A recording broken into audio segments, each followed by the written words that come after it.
आउनुहोस् बारपाक घुमौँ।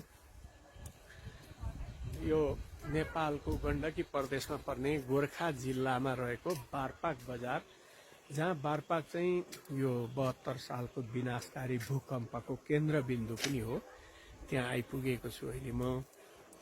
यो बारपाकको उचाइ ठ्याक्कै चाहिँ मलाई थाहा भएन, तर चिसो छ ठाउँ। यहाँ पुष माघमा ठुलो हिमपात पर्दाखेरि यो ठाउँमा पनि निकै डरै हिउँ पर्छ भन्ने सुनेको छु।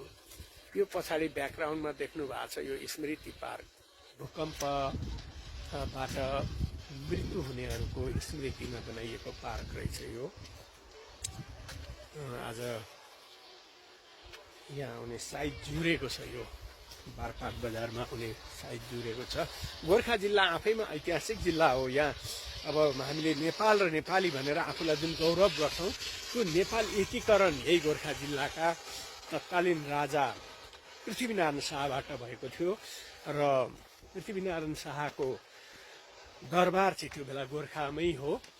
अनि गोर्खाले एकीकरण गर्दै गर्दै अहिले सिङ्गो नेपाल भएको छ र हामी नेपाली भएका छौँ।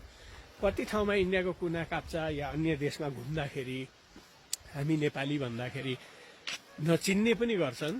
अनि हामी गोर्खाली भन्दा चाहिँ गोर्खा गोर्खा भन्छन्, चिन्छन् होइन।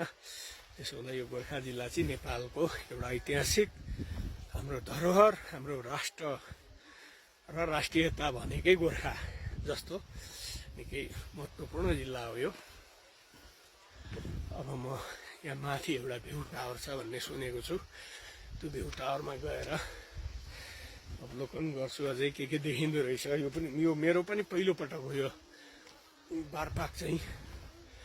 यहाँ यी घना बस्तीहरू जुन देख्नु भएको छ बारपाक बजार, यो गुरुङ समुदायहरूको बाहुल्यता, इतिहास, संस्कृति भएको ठाउँ हो बारपाक।